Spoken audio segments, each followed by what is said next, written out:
إلى حضرة النبي محمد صلى الله عليه وسلم الفاتحة.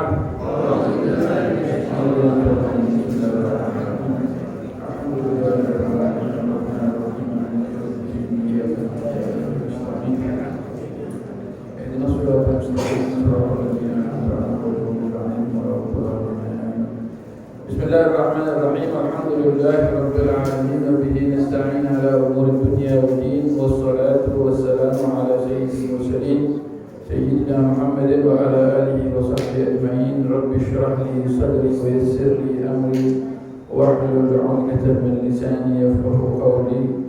Qala al-imam al-'alim al-allamah al-habib Abdullah bin Husain bin Tahir fi kitabih Sulam at-Tawfiq ila mahabbatillahi ala at-ta'liq ila aqal faslan yajibu ala wali as-sabi was-sabiyyah, halaman 18.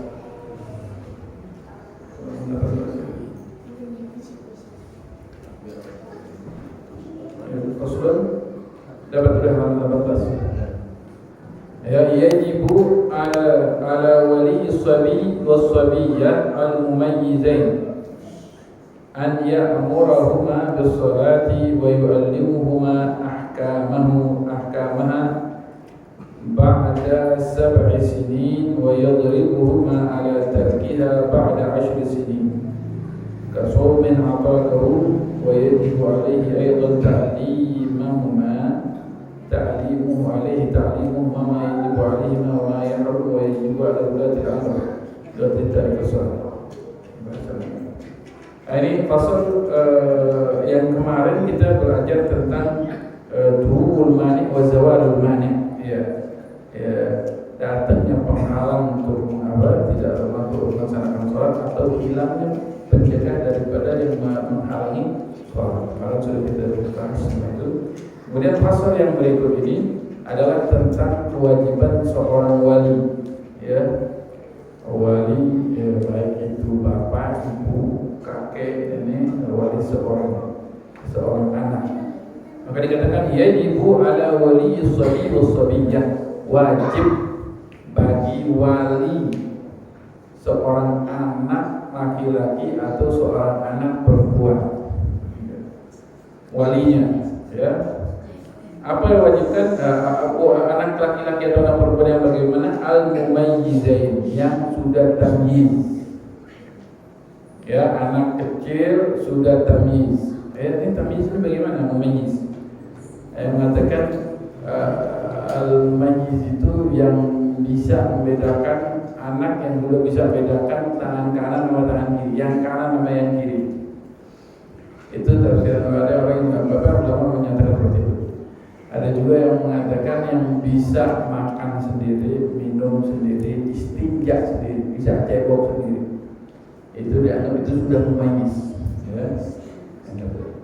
Ada juga yang mengatakan alladzi yufarriqu bainal jamrah wa tamrah, yang bisa membedain antara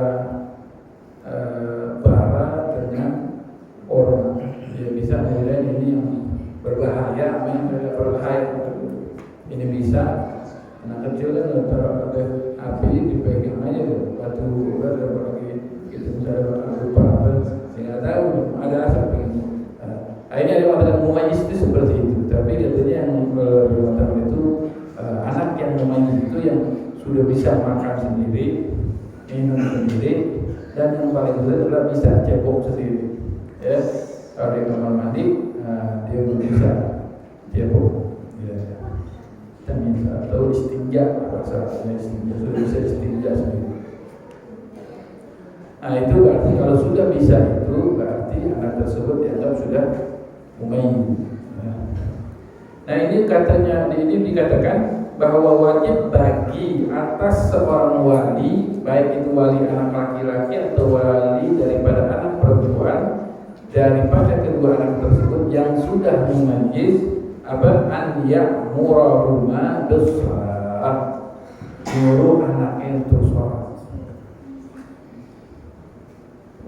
Kalau anak udah bisa ini, ajak anak sholat, ajarin dari sedini mungkin untuk bisa sholat.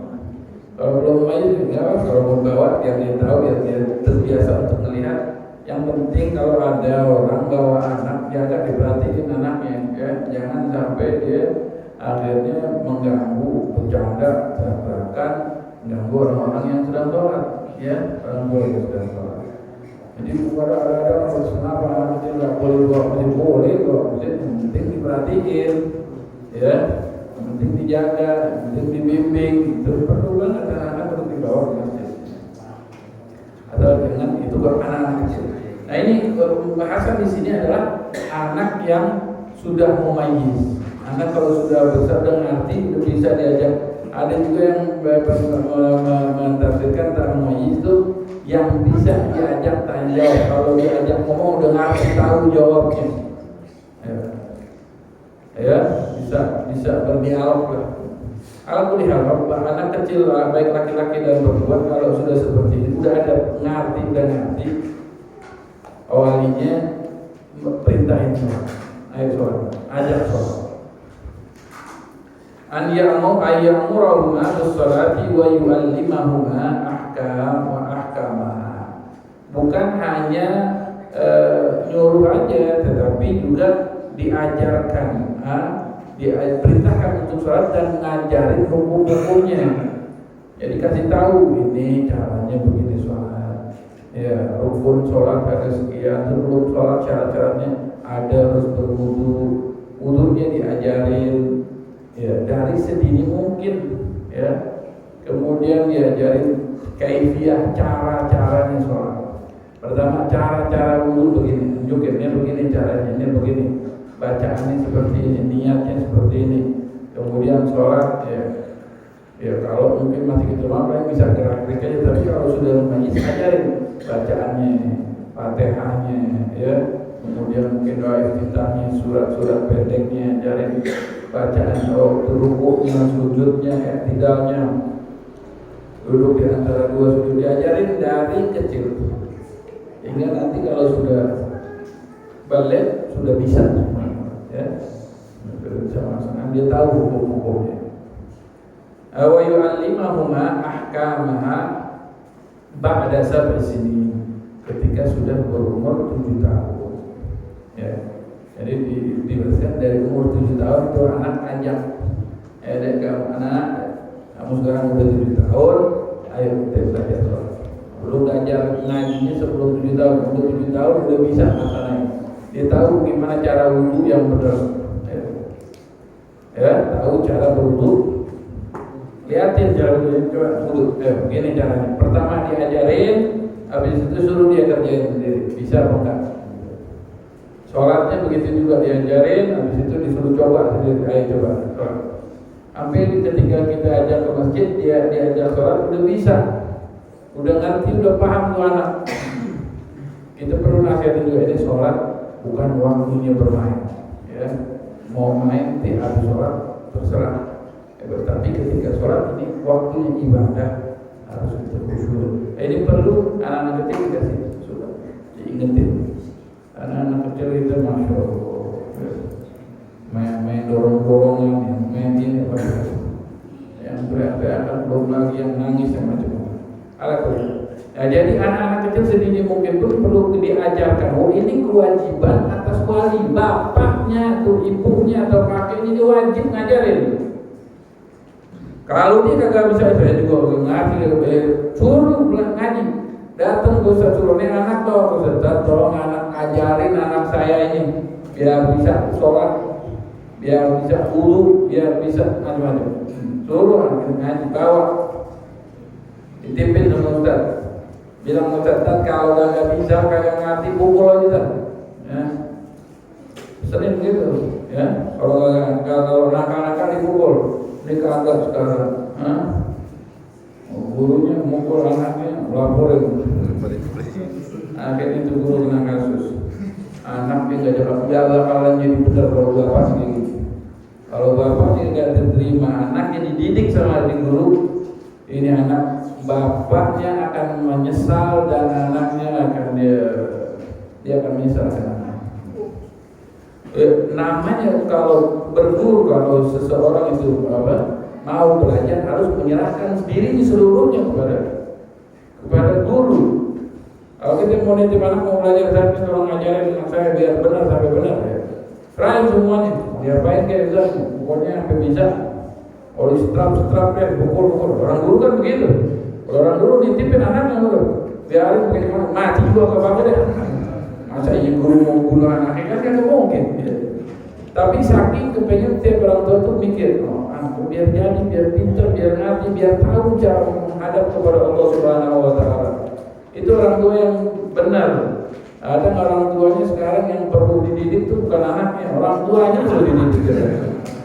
Kayaknya tahu bagaimana caranya ya. Orang tuanya juga gak ngerti gimana cara sholat.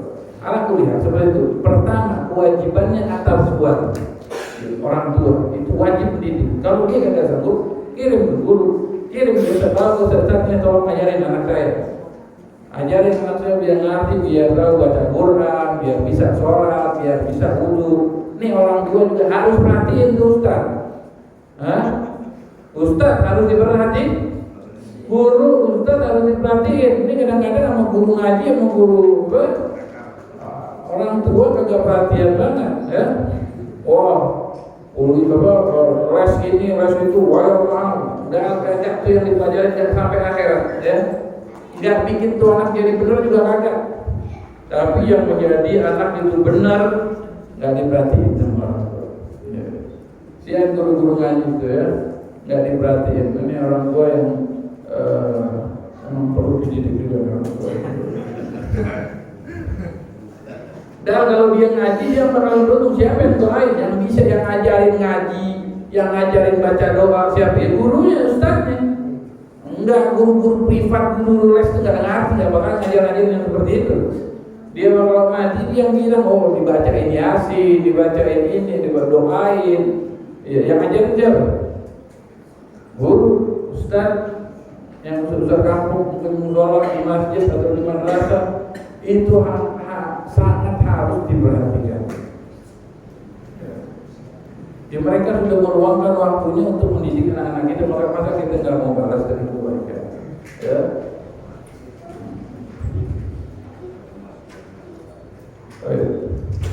Kadang-kadang orang menjual biar besar makona, Ustaz punya anak ini. Ustaz sudah meluangin waktunya, dia tinggalin kerjaan buat ngajarin anak-anak kita harus tahu diri. Wah ini keperluan ini mesti Ustaz bawain ini. Kasih apa, biar perhatiin gimana tuh ke dapurnya Ustaz, ada kan tuh, jangan pakai ngepel ke dapur sih. Dan kalau Ustaz sekarang mikirin dunia juga, guru mikirin ini gimana dapur saya ya, akhirnya dia nggak sempat ngajar, udah kerja. Gimana saya mau ngajar, perluan di rumah saya banyak, punya anak, punya apa, istri, anak, banyak keperluannya. Kalau nggak diperhatiin bagaimana? Nanti siapa? Itu gitu. Sebagai orang tua harus perhatian kepada guru-guru yang mengajarkan anak-anaknya khususnya bidang agama. Nah, kalau dia seandainya dia bisa untuk mengajarkan, maka kewajibannya atas dia. Betul. Kewajibannya pertama wajibnya atas wali. Kalau wali kagak bisa ngajar, serahkan kepada guru ngaji biar dia ajarkan. Perhatiin ini guru ngaji masih wali ini harus perhatikan. Ya. Kemudian an ya'muru bis-shalah wa yu'allimahu ma ahkam. Ajarin hukum-hukumnya, kasih tahu ini yang fardu, ini yang fardu, ini yang sunnah, ini dia kasih tahu jadi ngerti, bisa ngebedain. Kemudian ba'da sab'i sinin, ketika setelah umur 7 tahun, perintah sampai umur 7 tahun, ya, ini udah 7 tahun. Nah, kamu udah 7 tahun. Ya, saya waktu masuk SD tuh. Nah, kamu udah sekolah sekarang. Nah, sekolah sekarang berarti sudah waktunya sholat. Perhatikan cara sholat yang baik. Kemudian wa yadribahuma ala tarkiha ba'da 10 sinin. Dan dia seorang wali boleh memukul anaknya kalau dia kagak sholat ketika dia sudah berumur 10 tahun.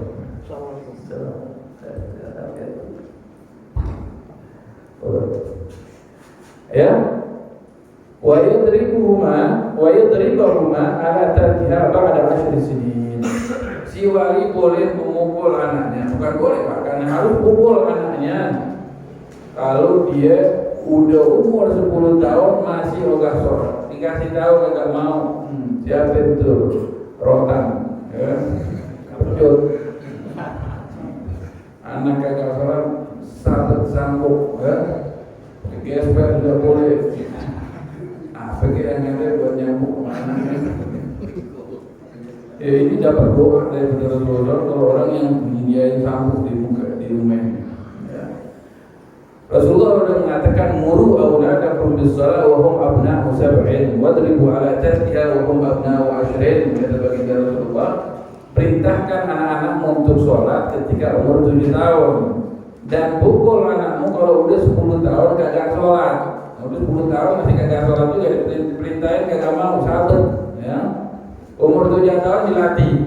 Nah, kalau enggak boleh diancam dulu, enggak sholat sabet. Nah, kalau udah 10 tahun kagak sholat sabetnya sabet beneran udah. Ya. Kalau sekarang anak lebih takut nggak ada handphone kayaknya. Handphonenya disita, baru mau sholat, kagak boleh pegang handphone. Ada orang gitu, siang anak ada dikasih handphone disuruh megang selama tiap hari. Ini bukan kesian sama anak, ini mau menyesatkan anak kalau seperti itu. Baik, kemudian dia pukul ketika umur 10 tahun. Kata Rasulullah SAW, wa yadribu ala tarkiha wa hum abna'u. Pukul anakmu dalam rangka mendidik, ya, bukan untuk menyiksa. Ketika umur 10 tahun, dia nggak mau sholat, sabar, pecut, ya. Kenapa kok bisa kayaknya ngajarinnya keras? Ini nafsu itu selalu kepengen untuk melanggar, ya, untuk menundukkan nafsu ya, seperti itu cara.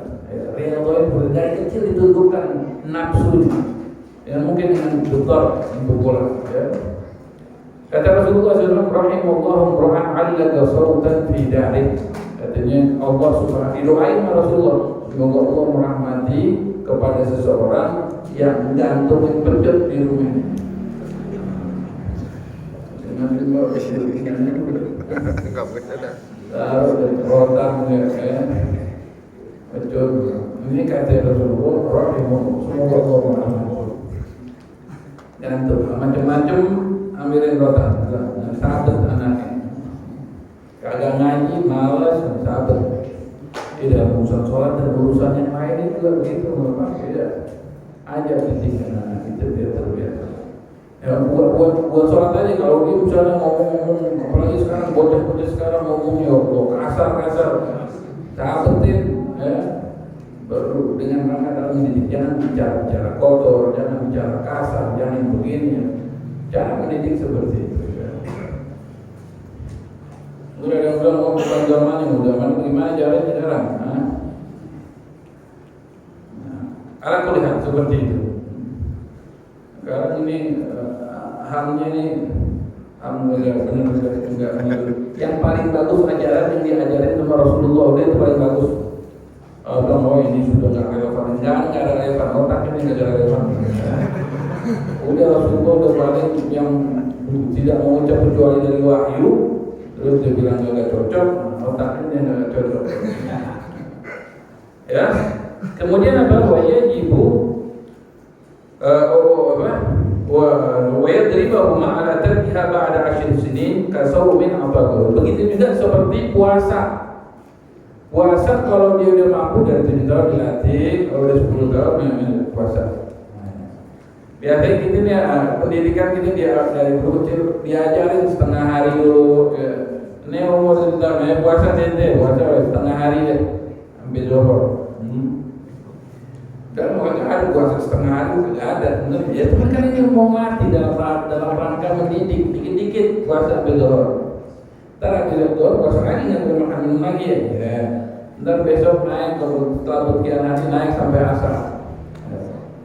Ntar udah lama-lama baru sampai maghrib, udah kuat udah bisa. Nah ini juga begitu juga puasa seperti asar 7 tahun dididik sedikit 10 tahun kalau emang dia udah mampu apa namanya, pukul juga. Udah bisa sebenarnya, cuma kagak puasa sakit. Ini kalau puasa, kalau seandainya dia udah mampu, dia dilatih. Kalau kemampuan itu dilatih dari sendiri mungkin juga. Ya. Wa yajibu alaihi aidan ta'limahuma ma yajibu alaihima wa ma yahrumu. Dan juga wajib bagi si wali, si bapak. Ini semua tanggung jawab kewajiban bagi si bapak atau kalau apa ibunya, ya. Atau kalau nggak ada walinya, kakeknya dari pak ibu ke apa, pokoknya kakeknya. Kalau misalnya udah yatim piatu nggak ada, kakeknya. Tadi kalau memang dia nggak ada yang ngajarin, nih siapa yang tanggung jawab? Serahkan kepada orang yang, kalau dia nggak bisa, serahkan sama orang. Serahkan sepenuhnya. Ya.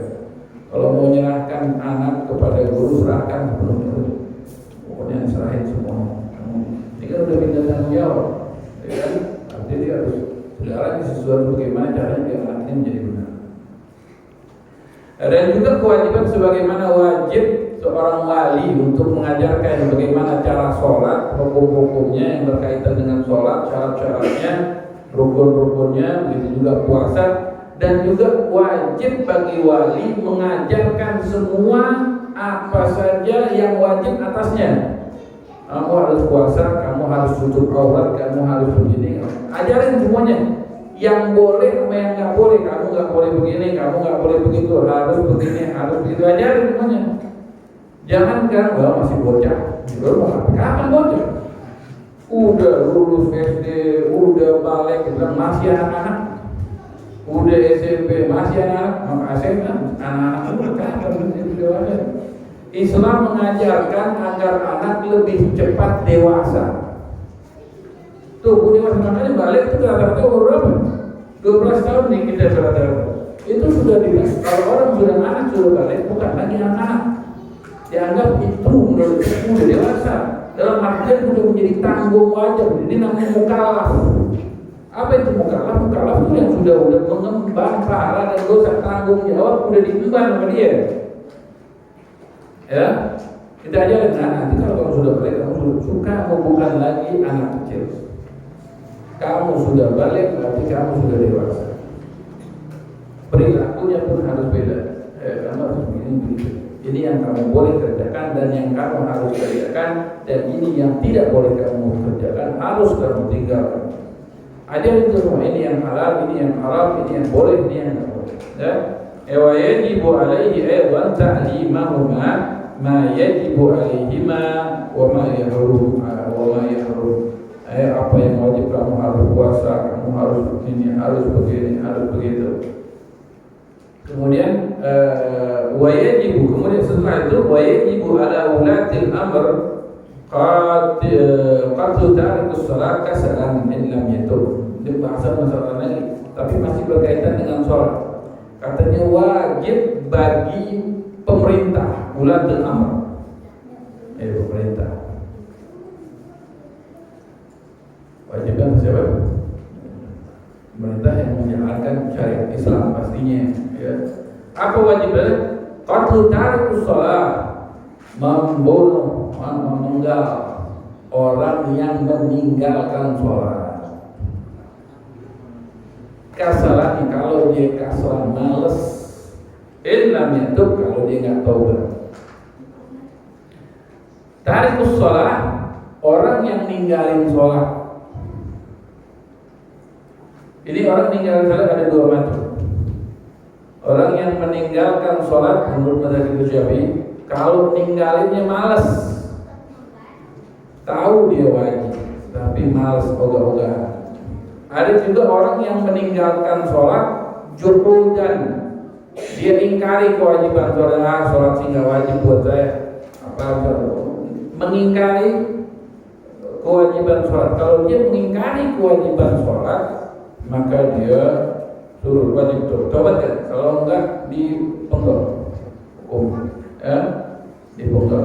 Dia dianggap sudah keluar, ya, di murtad karena mengingkari kewajiban ya penggal di situ terus diapain gitu, karena dia dianggap sudah ghair muhtaram, ya ghair muhtaram, bukan tidak terhormat lagi. Kemudian kalau dia ninggalinnya malas kayak kebanyakan orang, kenapa dia nggak sholat? Jadi nggak tahu sholat wajib, tahu sholat wajib, jam malas. Tadi nungguin berdua, dikira sampai tua kan kemudian kagak tahu aja orang bisa sampai tua apa kagak. Ya. Nah ini bagaimana? Sebab pejabat merintah bilang ayo tobat, tolak cepat. Kalau disuruh tobat nanti kagak mau juga ya. Kalau ente kagak mau tobat, penggal. Malas juga itu dari penggal. Tapi dia dihukumi tetap seorang hukmuhu muslimun. Kalau orang ninggalin sholatnya karena malas, ya nggak ninggalin kewajiban, dia tahu itu wajib, karena dia malas aja orangnya. Mungkin dari kecil nggak pernah diperintahin sama walinya, sama orang tuanya, nggak dilatih dari sedini, mungkin akhirnya dia malas-malasan untuk sholat. Nah ini bagaimana? Kalau setelah sudah diperintahkan untuk tobat dia nggak mau tobat, maka dia dipenggal. Ya. Tetapi tetap dihukumi muslim. Dalam artian nanti habis itu dimandikan, dikafani, dikubur, ya, disolatin juga dikubur.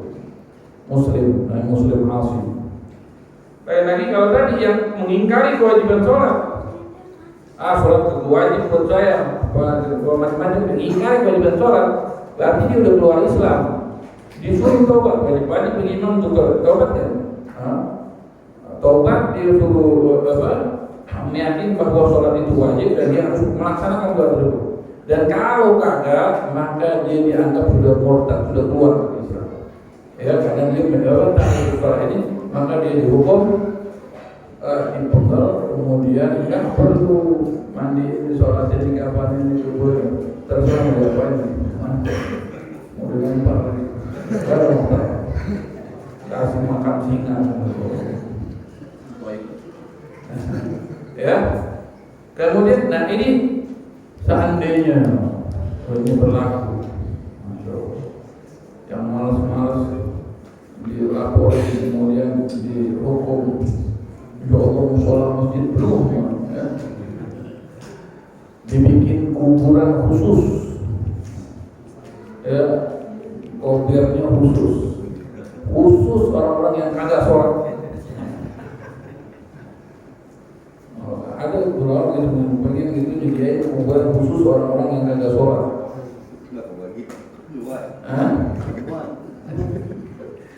Pasti itu kuburan angker. Kuburan angker banget tuh yang setan yang hidup bagi setan bukan sholat. Apalagi matinya. Ya. Lain kuburan-kuburan yang orang-orang sholat ya. Jangan takut kalau kuburan orang sholat ya angker-angkernya. Baik rahmat turun, malaikat jagain di situ. Ini kalau campur baru kesian nih, ya kalau yang campur kuburan orang baik, kuburan orang yang kesian yang ini yang mendengar teriakan adabnya orang yang di sebelahnya, sedang ini ada bisik tangga bisik banget.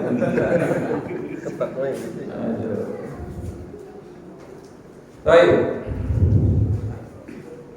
wajibu ala ulatil amri qatlu tarikus shalah kasalan illam yatub wa hukmuhu muslim. Wa yajibu yaitu dari hukum tarikus shalah.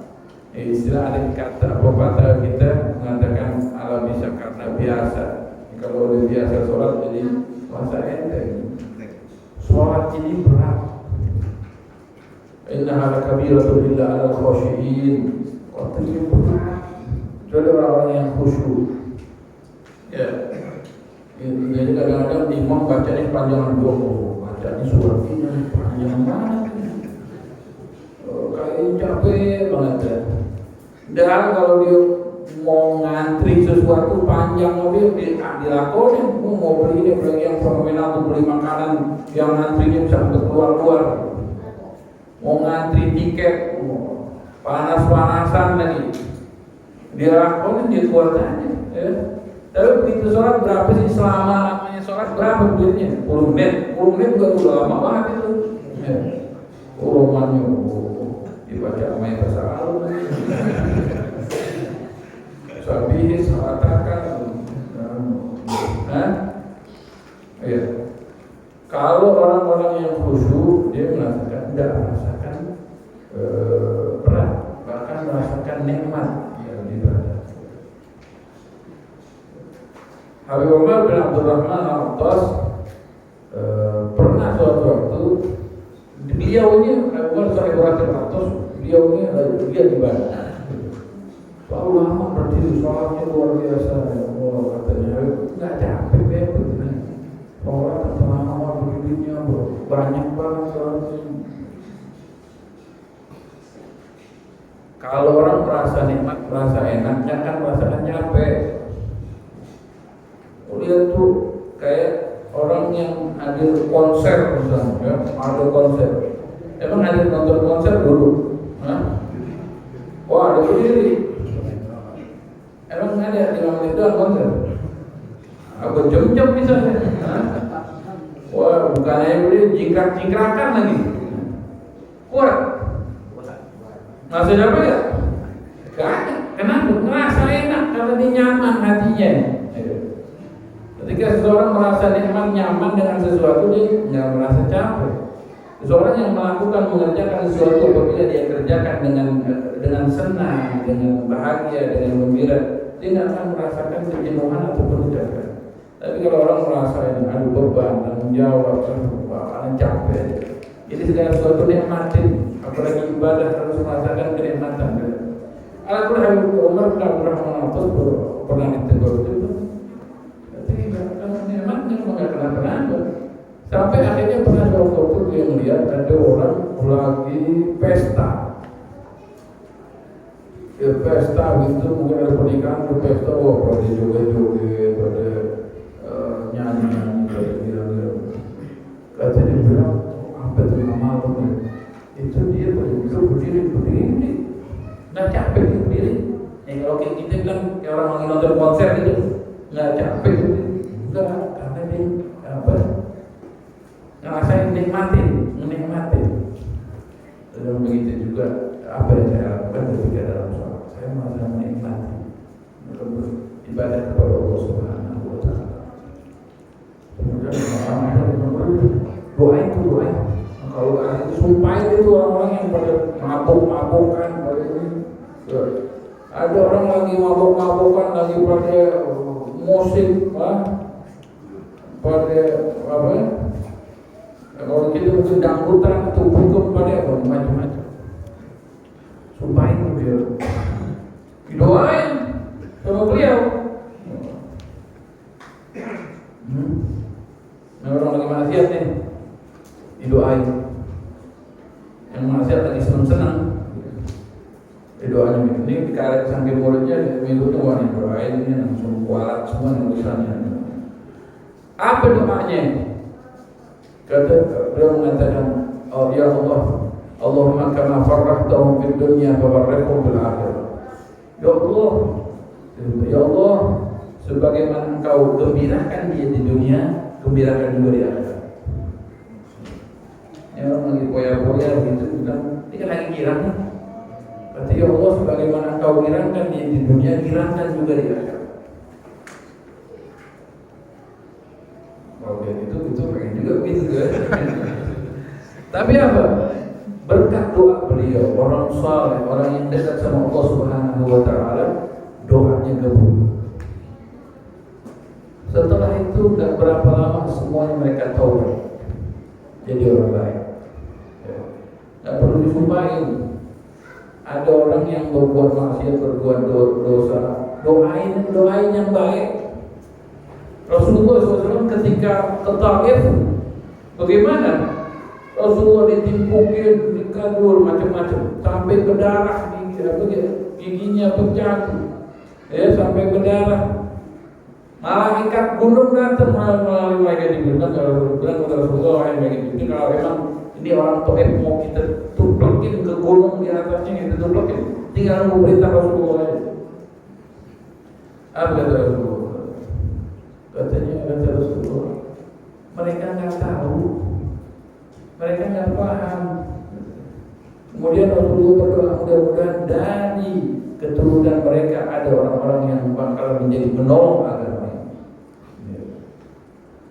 Akhirnya mereka pun semua mendapat hidayah menjadi penolong Rasulullah SAW. Itu doanya. Ya, kalau ada orang yang jahat jangan disumpahin.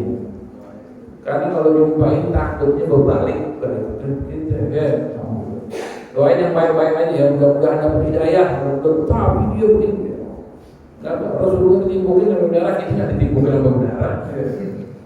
Disambitin. Kalau kita datang disambut, kalau Rasulullah disambit. Tapi didoa dengan doa yang baik.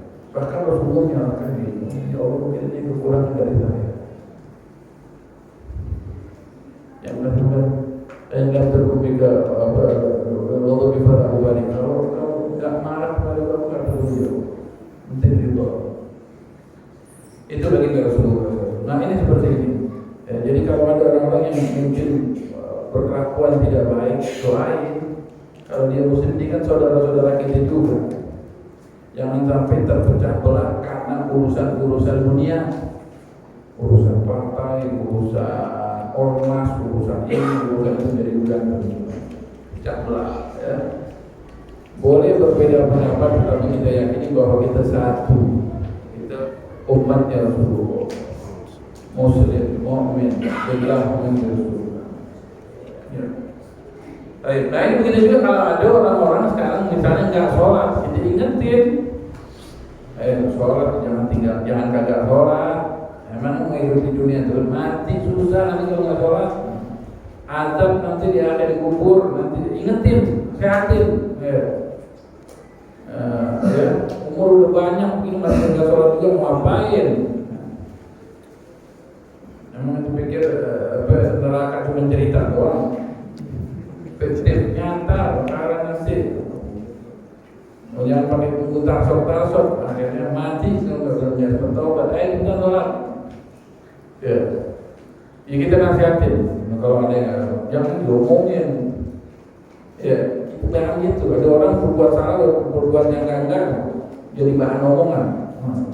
Itu kata sholat, dia begini, enggak, bukan maunya begitu. Kalau kita kepengen orang sayang, senang sama saudara kita, nasihatin. Ada yang kagak benar kasih tahu. Bukan jadi obrolan, jadi ribahan, bukan, ini kagak jadi konsumsi riba. Ya, ada orang buat salah, mau kan lebih fatal lagi. Bukan riba aja, kalau mungkin mana-mana masih riba dong, sekarang kagak. Di post, orang berbuat salah, diviralin. Ini dosa lebih besar lagi. Ada orang berbuat dosa, berbuat maksiat, ngumpet-ngumpet. Pejabat aja. Kalau nggak boleh menghukum orang yang berbuat salah dari itu, nggak dianjurkan untuk mencari-cari kesalahan orang lain. Enggak cari-cari juga perlu gitu. Kelihatan orang berbuat salah baru dihukum. Atau dia mengakui kesalahannya, mungkin juga seperti itu. Ini enggak nyari kesalahan orang. Oh ada orang berbuat salah, langsung semuanya bawa handphone. Oh fulan melakukan ini, fulan melakukan itu, fulan begini, fulan begitu. Sebuah hari bangga, banyak yang nonton, ada view. Banyak yang sekian bangga itu. Dia nggak tahu dosanya sangat besar. Makin banyak yang nonton, makin banyak dosa. Makin di share tambah banyak, tambah lagi dosanya jariah. Ya, tangannya pahalanya yang jariah, dosa jariah. Terus dikirimin dosa-dosa. Ya, ini suatu hal yang tidak baik. Jangan kita juga berbantu ini. Oh, kurang melakukan ini, kurang bilang ini, kurang buat salah terus kita ikut nyebarin. Jangan, udah tinggalin sampai kalau perlu itu yang pernah tahu. Baik, ya. Itu hukum Islam. Sekarang seperti contoh, ini Islam hukumannya keras, tegas, tapi nggak sembarangan. Seperti sekarang misalnya hukum orang yang berzina. Berzina itu kalau dia muhsan udah kawin terus berzina, hukumannya apa? Dirajam. Ya. Kalau ada saksi, saksinya 4, harus melihat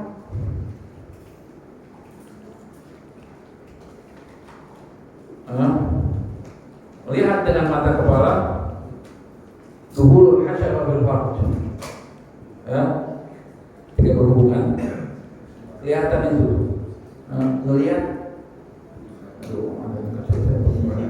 yang ketua paham ya.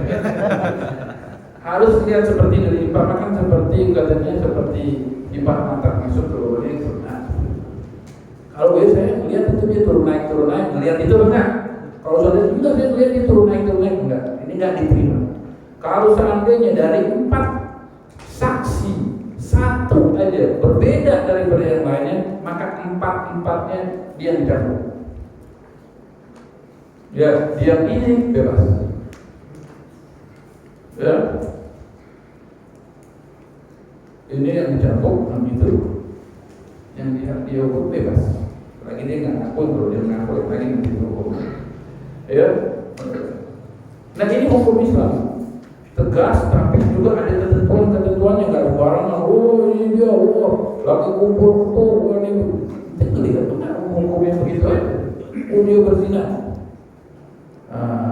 Tidak semudah itu. Alhamdulillah. Penting kita perlu mengajarkan, setiap wali mengajarkan anak-anaknya untuk mengetahui ini yang halal yang haram. Biar kita, kalau mereka sudah tertahu dari kecil ini yang boleh dan yang nggak boleh, maka akan menjadi baik semuanya, insyaallah. Kemudian wajibu ala kulli muslimin amru ahlihi biha wa qahrihim wa ta'limihim wa qarruhum wa ta'limihim. Wa yajibu ala kulli muslimin amru ahlihi wa zawjatuhu wa mahramuhu biha ay bisar. Dia adalah murahaka bisar. Allah ala fi'liha wa ta'limihha suruhnya wa mukinatiha. Dan juga wajib bagi setiap muslim untuk menyuruh istrinya, ya, bukan hanya anaknya saja, tapi juga ini kan istri tanggung jawab juga. Ingatin sholat, sholat belum? Oh lagi nonton apa namanya, drakor, biar sholat. Ya, ingatin tuh anak, istri tanggung jawab. Begitu juga itu wajib. Istri juga perlu ingetin suami. Kadang ada juga suami yang begitu, yang malas juga banyak, ya. Istrinya masya Allah solehah rajin, buat suaminya nggak wajib begitu, ingetin nanti kalau si istri itu kepada suami, ingetin, bang sholat bang, ya. Udah masuk waktu nih, lagi udah keluar waktu, ingetin, ya. Nah, ini bagi setiap muslim, kadang lakinya jualan mancing perempuan, jam-jam dari pagi sampai malam baru pulang. Di sholat pun nggak kemancingan tuh, kemancingan harus siapin tempat sholat tuh, kalau nggak dosa memang baru aja. Dan tempat-tempat yang lain sama juga. Ya, ini bagi setiap muslim memerintahkan keluarganya, baik istri dan mahramnya juga untuk melaksanakan sholat. Karena Allah Subhanahu wa taala mengatakan wa'mur ahlaka bis-shalah. Perintahkan